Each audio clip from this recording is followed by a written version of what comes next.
ভারতীয় নাগরিককে অপহরণ অভিযোগ বাংলাদেশিদের বিরুদ্ধে। গতকাল শীতলকুচি ব্লকের ভারত বাংলাদেশ সীমান্ত গোলেনাওহাটি গ্রাম পঞ্চায়েতের অন্তর্গত গাছতলা এলাকায় বিএসএফ এর রাবার বুলেটে আহত হয় এক বাংলাদেশি ব্যক্তি। প্রাথমিকভাবে জানা যায় ওই ব্যক্তি পাচারকারীর সাথে যুক্ত।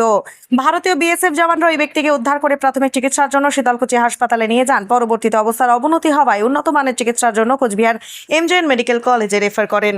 অন্যদিকে পশ্চিম শীতলকুচি এলাকায় রাজারবাড়ি এলাকায় উকিল বর্মন ও তার স্ত্রী কাঁটাতারের ওপারে ভারত ভূখণ্ডে কৃষিকাজ করে ফেরার পথে বাংলাদেশের কয়েকজন দলবল নিয়ে এসে ওই ব্যক্তিকে তুলে নিয়ে যায়।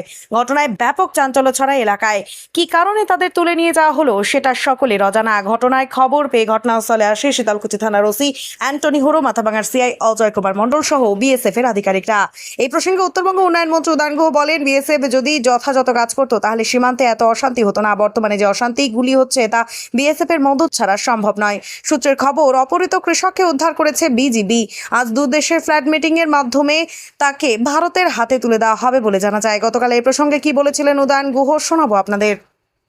আপনি তো ওইখানে ছিলেন, তখন কি সমস্যা হয়েছিল? আমি যখন ছিলাম তখন কোনো সমস্যা নাই। উকিল বর্মন যে 4 নম্বর গেটে, আমি গেছি 3 নম্বর গেটে। উকিল বর্মন কি জমিতে কাজ করছিল? হ্যাঁ, জমিতে কাজ কর, মেশিন চালাচ্ছে, বোর বাড়ি পানি দিচ্ছে। আচ্ছা, তারপর কি হলো? আচ্ছা, পানি দেওয়ার পর আমাদের টাইম হয়ে গেছে।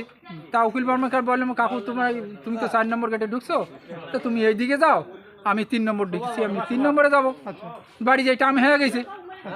এবারে আমি চলে আসলাম, একটু টার্নিং আছে, টার্নিংয়ে ওধ হয়ে গেল। উকিল বর্মন যাইতেছে পূব পাশে, আমি আসলাম উত্তর পাশে। আসিয়া কিছু দূর আগে আমি আসি শুনি যে বাংলাদেশ থেকে শতাব্দী লোক আসিয়া উকিল বর্মনকে নিয়ে গেল। এনে কেন যে নিয়ে গেল সেটা আমি বলতে পারবো না। কয়জনকে নিয়ে গেছে? 2 জন, ও স্বামী স্ত্রী, ওরা 2 জন। দুজনকে? হ্যাঁ। ওরা তো কাজ করছিল, কোনো কি মানে অবৈধ কাজ করছিল? না না না না, ওরা স্বামী স্ত্রী 2 জন গেছে। ওরা 2 জনে এই ক্ষেতির কাজ, মানে ধানের পানি দেওয়ার জন্য গেছি। শোনা যাচ্ছে পাশেই গুলি হয়েছে, গুলিতে আহত হয়েছে একজন বাংলাদেশি। বিষয়টা জানা আছে? না, সেটা আমরা জানি না। যদি আমি এখন বাড়ি এসে শুনলাম যে গুলি হয়েছে, তা আমাদের বাড়ি থেকে 4 কিলোমিটার দূর। কি নাম আপনার এবং এই জায়গাটার নাম কি? এটা হলো রাজার বাড়ি। নাম কি আপনার? খালেক মিয়া। পরপর দুটি ঘটনা ঘটে। প্রথমটিতে দেখা যায় এক বাংলাদেশি অনুপ্রবেশকারী ঢোকার চেষ্টা করে, বিএসএফ তাকে গুলি করে মারে, এবং পরবর্তীতে এক ভারতীয় নাগরিককে বাংলাদেশিরা তুলে নিয়ে যায়।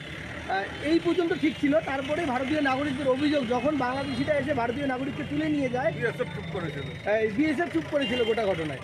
ওই তো বিএসএফ ওই আগে মেরেছে, বাংলাদেশি মেরে কাজ হয়ে গেছে, তখন ভয় পেতে শুরু করেছে। আর বাংলাদেশিরা এসে ভারতীয়কে তুলে নিয়ে গেল, তখন বিএসএফ দাঁড়িয়ে দেখ। এটা অভিযোগটা আমাদের এই জায়গাটাতে। বিএসএফ যদি যথাযথ কাজ করে তাহলে এই সমস্যা হয় না। এই যেগুলো গোলমাল হয়েছে বিভিন্ন জায়গায়, ওখানেও তো বাংলাদেশের থেকে লোক এসে নানাভাবে উস্কানি দিয়েছে, গোলমাল পাঠিয়েছে, এবং সেটা বিএসএফ এর মদত ছাড়া হয় না। এবং যেটা জানা যাচ্ছে, বিকেল 3টের সময় একটা ফ্ল্যাগ মিটিং হওয়ার কথা ছিল, কিন্তু বিকেল 4টা পর্যন্ত না ফ্ল্যাগ মিটিং হয়েছে, না সেই ভারতীয় নাগরিককে ফেরাতে সমর্থ হয়েছে বিএসএফ। চাপ সৃষ্টি করতে হবে। এগুলো বিএসএফ যথাযথ কাজ করছে না, এটা আমাদের অভিযোগ আগেও ছিল, এখন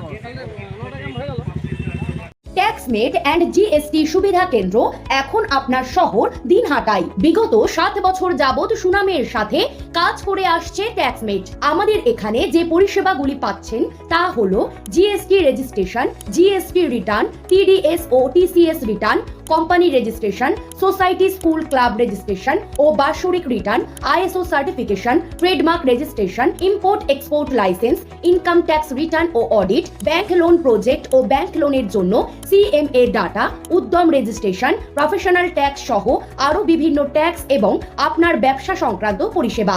তাই যে কোনো কাজের জন্য শীঘ্রই যোগাযোগ করুন আমাদের সাথে। আমাদের ঠিকানা ট্যাক্সমেট দিনহাটা, আস্থা নার্সিং হোমের পাশে, জলের ট্যাঙ্কের বিপরীতে। যোগাযোগ নম্বর 8250435393।